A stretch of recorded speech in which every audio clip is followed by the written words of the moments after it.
Well, it turns out that both of us made it to the recording of this episode, which is maybe a miracle in its own right. I'm not sure, but here we are, the both of us, myself and Mark, and this episode, even though we are probably, I don't know, maybe 6 weeks late to the party on this one, getting this out, but we're going to talk about what my personal favorite movie of 2017 so far. 2017 is not quite over yet, but we're talking about the Netflix original, The Babysitter.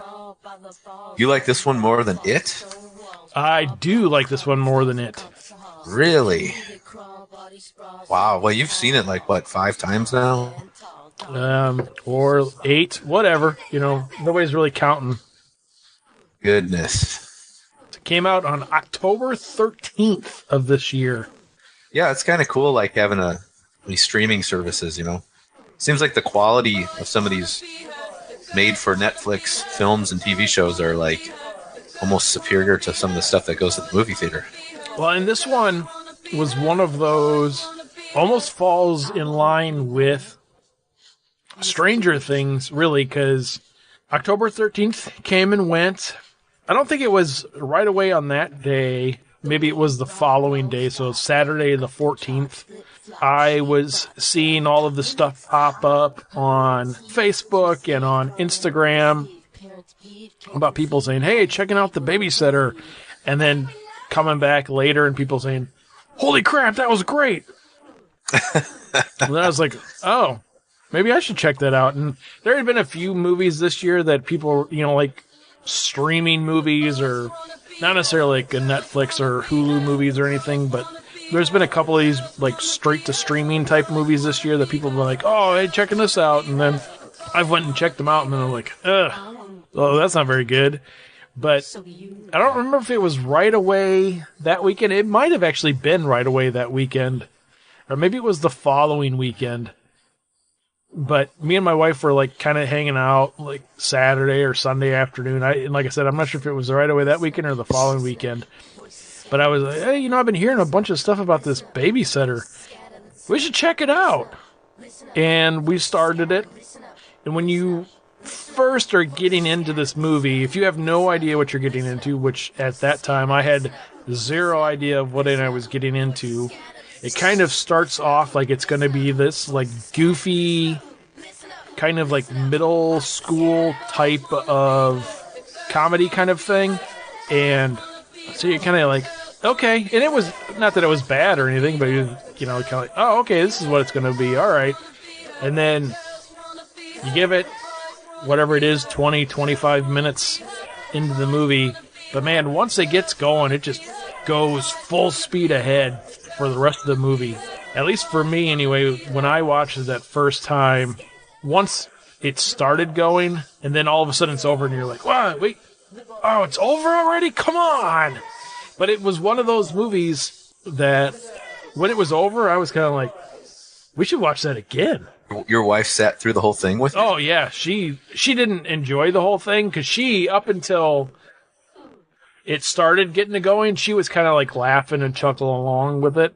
But then once like the gore started happening, then she was kind of like, oh, ugh. And then after that, she was kind of like, ugh. Yeah, it's a pretty extreme film when it comes to the gore. You know, it goes into the line of like, oh, gee, let me think here.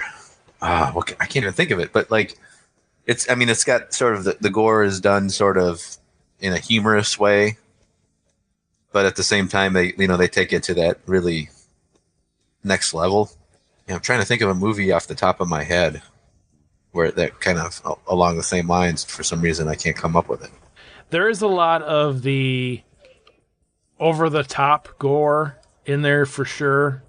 At the same time, there's a lot of, I don't know, it's, yeah, like you said, it's kind of hard to describe because it's kind of like, there's a lot of the scenes in there where you're like, ew, but at the same time, you're like, oh, that's cool. Yeah, I mean, it's not, the gore is not horrific. Like, it doesn't, like the film Hostel, where you watch the gore scenes and you're like, oh my gosh, and you're just cringing and you're looking away and you're feeling uncomfortable. But with this, it's more like done where it's so extreme that you almost want to like laugh because it's weird. It's like, oh, what? Really? You know, but at the same time, it's like it kind of crosses that line into tongue-in-cheek gore, I guess. Almost everything in the movie, too, is practical effects, which I thought was really cool. That was cool. There's one CGI blood splatter kill in it, but that fit perfectly with the rest of the movie just because it was done, I think, in a way to kind of make it be that way. I mean, it was over the top, and, you know, the only way to do that was to have it be kind of CGI'd. Yeah. But the way, when it happened, it was still one of those things kind of, you're like, ah! Oh, that's kind of cool, though.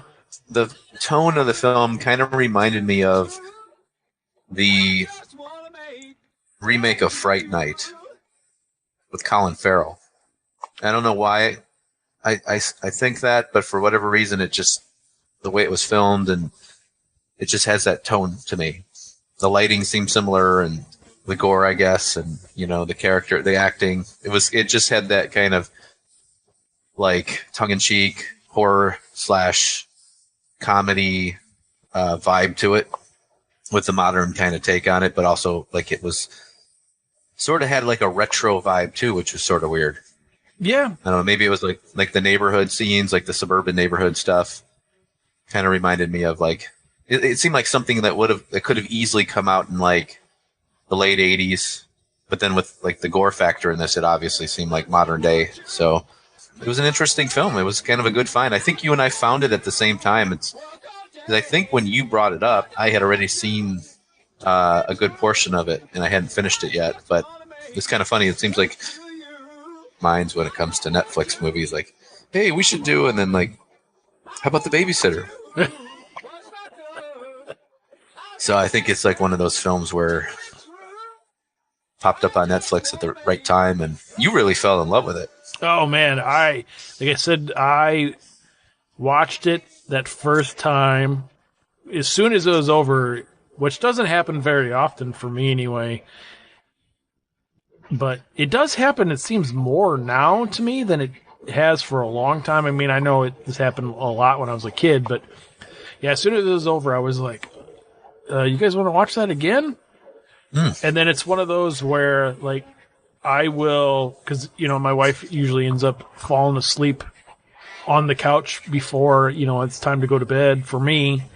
And so, you know, this is one of those things where I'll be, I'm not going to be ready to go to bed for like an hour and a half or so. Maybe I'll watch The Babysitter. That's cool. That's good that you found one. I don't think I've found a movie. The closest movie that I've watched like multiple times that's new would probably be The Force Awakens.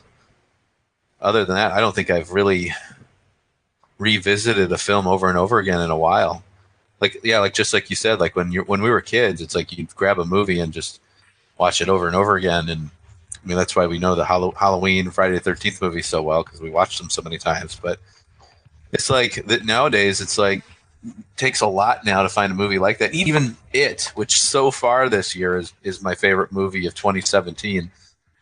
I'm like, it's coming out, I think, this month on Blu-ray, and I'm like, kind of like, yeah, I might grab it. I don't know.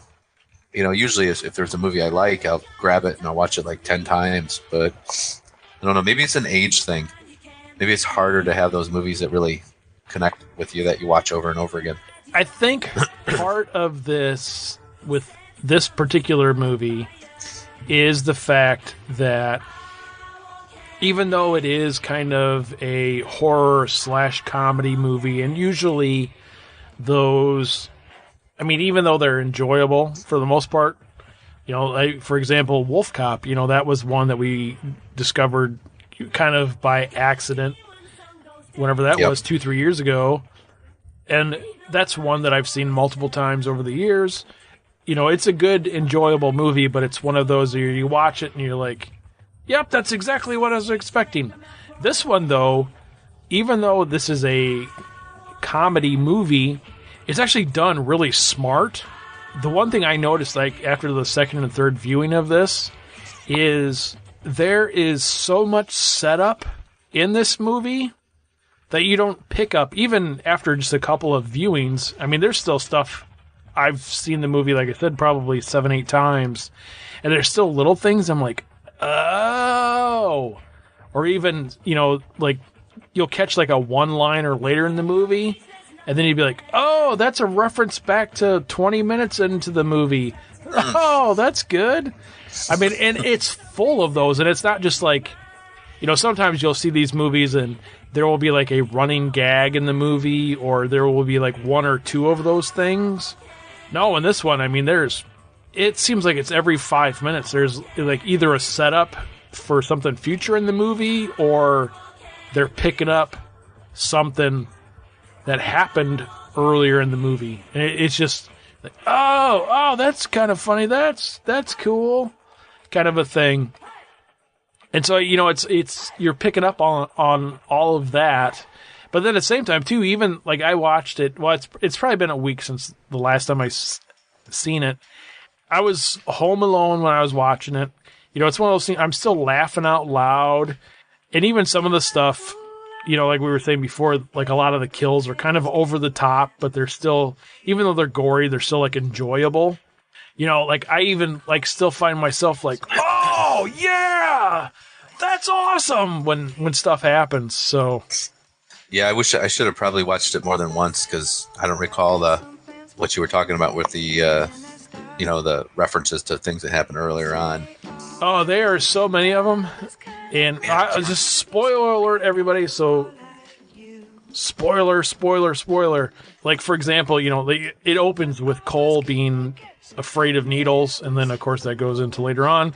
But then even when Bee and Cole are driving to his house, and she's all like, oh, hey, is that your treetop roof?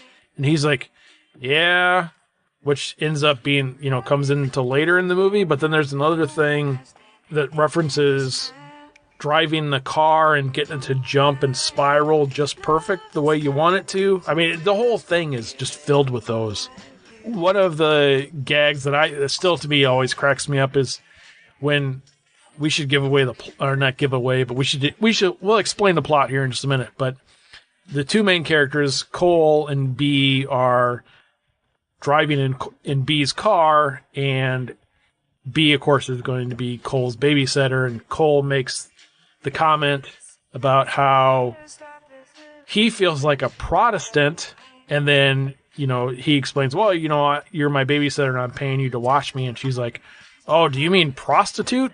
And then you jump to the end of the movie, and then this other girl, he goes to her house, and he's like, hey, where's your dad? And she's like, oh, he's off with some Protestant.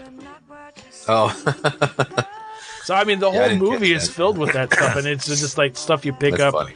After watching it multiple times, like a loser like me. I did enjoy it. I thought it was well done. Had a lot of scenes, like a lot of chase scenes that were pretty cool. I thought the scene in the crawl space was really cool, where he goes and hides in a crawl space when he gets out of the house. And there's like the one thing though, like I don't know where this film was supposed to be filmed at, but I highly doubt there are like tarantulas crawling around in people's crawl spaces like that. But that was a pretty cool scene. And then he traps the girl in there and locks her in and pretty much sets her on fire and blows her up. But it's a pretty over-the-top film.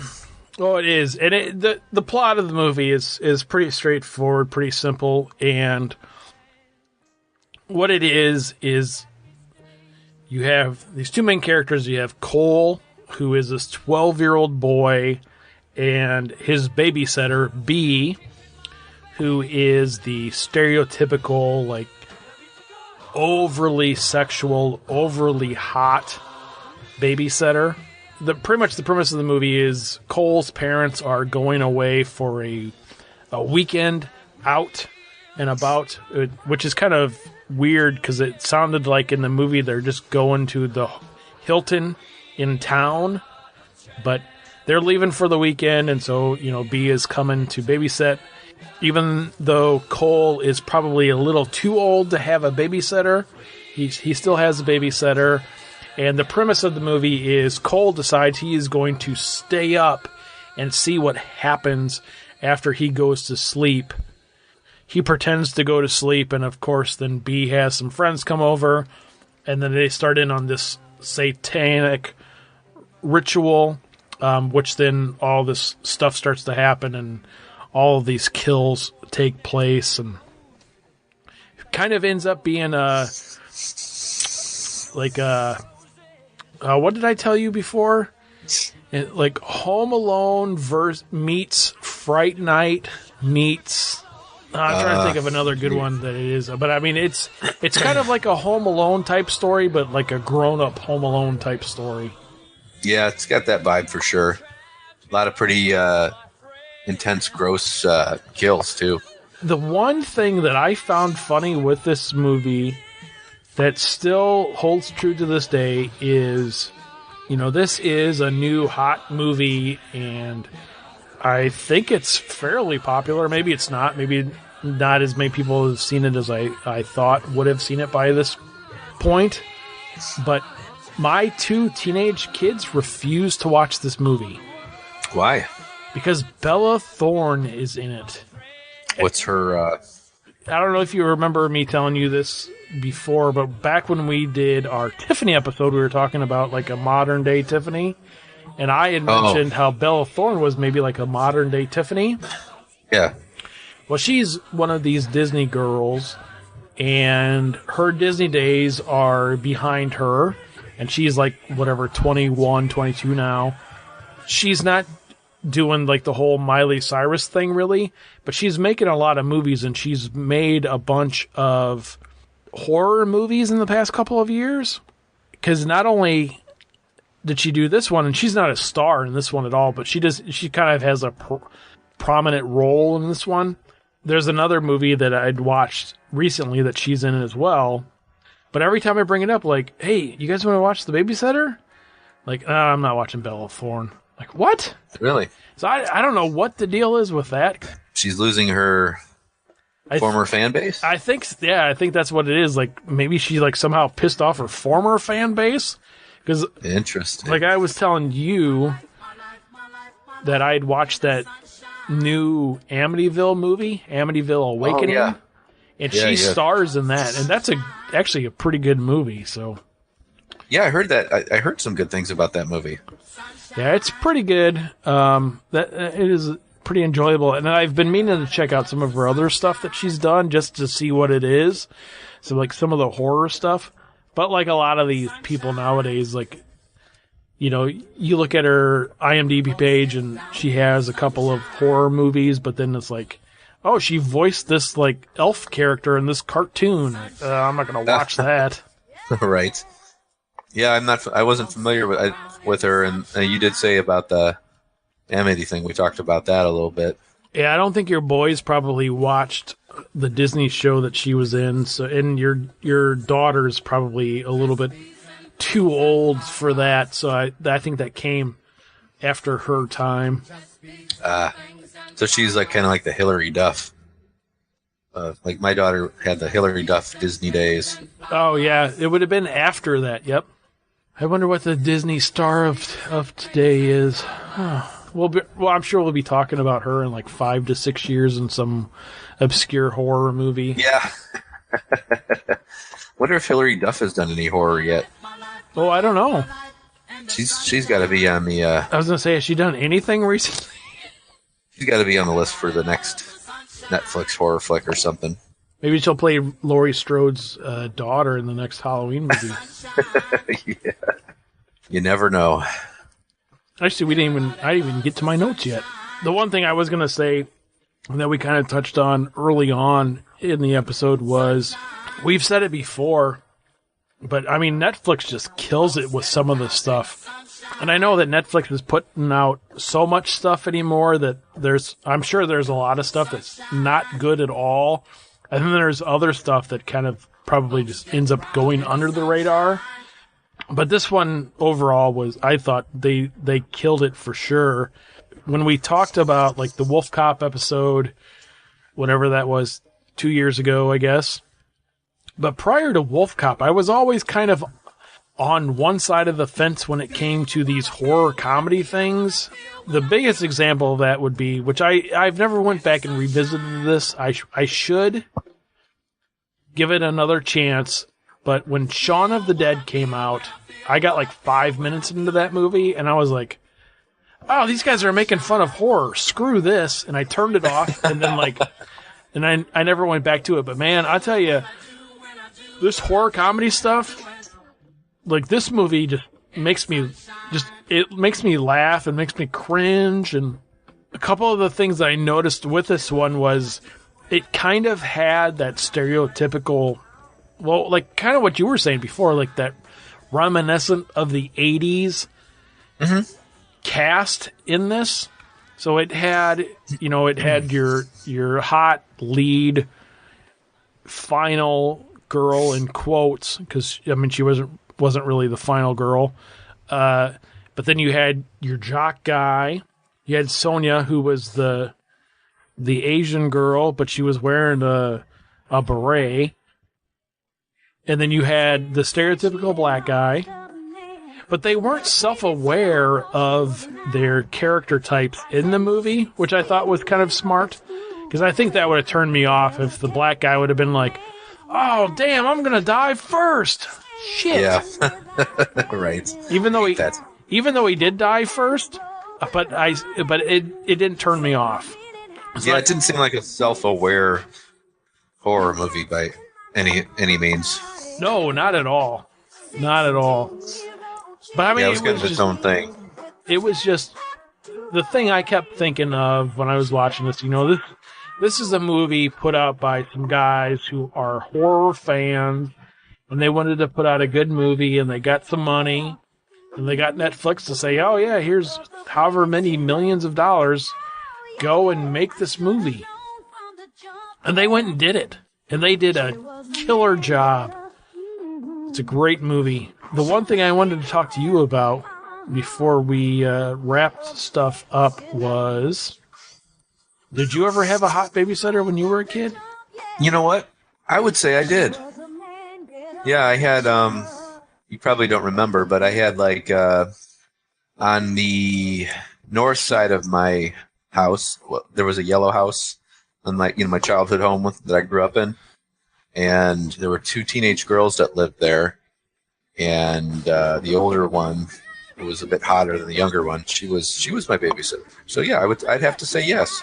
It's kind of funny because I was trying to figure out the name of the babysitter I was thinking of to use as the example for this.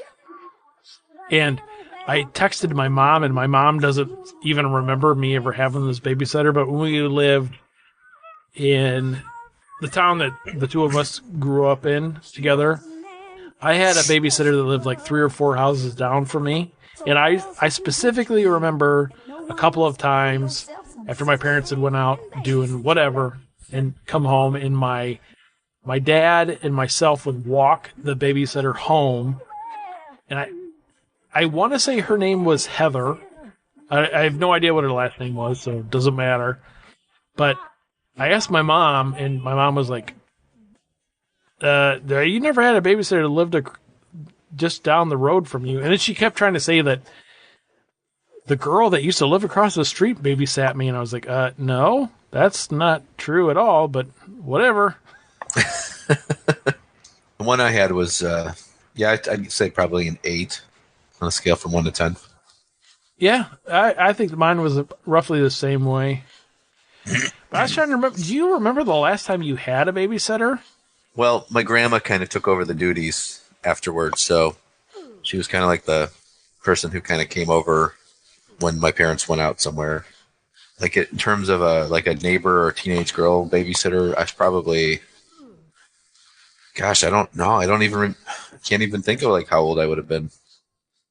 Definitely elementary school, but I can't like place a age or something. No, and it's funny because when I think back on it, I only think of things that took place during those times. Because I remember, one of the things I remember is that we talked about on here is watching A Nightmare on Elm Street with a babysitter at the house. Actually, the one that I'm referring to. And this other one that would have been roughly around the same time frame, I think, and it would have been the same babysitter, is watching Aliens on like HBO or something. And that's the last time I remember actually having like a babysitter. Interesting. Because we moved away from that area when we moved away on my 13th birthday, so I mean it's not hard to remember. I don't remember ever having like a babysitter after we moved away. I mean, we moved away and then we moved in with my uncle for a while, and then we moved into our new house the week of Thanksgiving. And the only reason I remember it was that week was because that was like the sickest I've ever been in my life, was that week that we moved into this new house. And it was me and my brother. And so I was 13 years old. And I remember laying on the bathroom floor and asking my brother to kill me. That's how sick I was. Really? Wow. Yeah, you must have been pretty sick. Oh, man, it was horrible. All right, guys. So I think that wraps it up for us. So if you haven't done so already, I suggest that you run out right now. And by run out, I mean you run to your laptop or your desktop or your smart TV, and you go to Netflix, and you subscribe to Netflix. I would even do the highest package. Whatever the highest package is that you can get for Netflix, whatever it is, like the $24 package for Netflix, do that, and watch The Babysitter 4 times tonight. Good idea.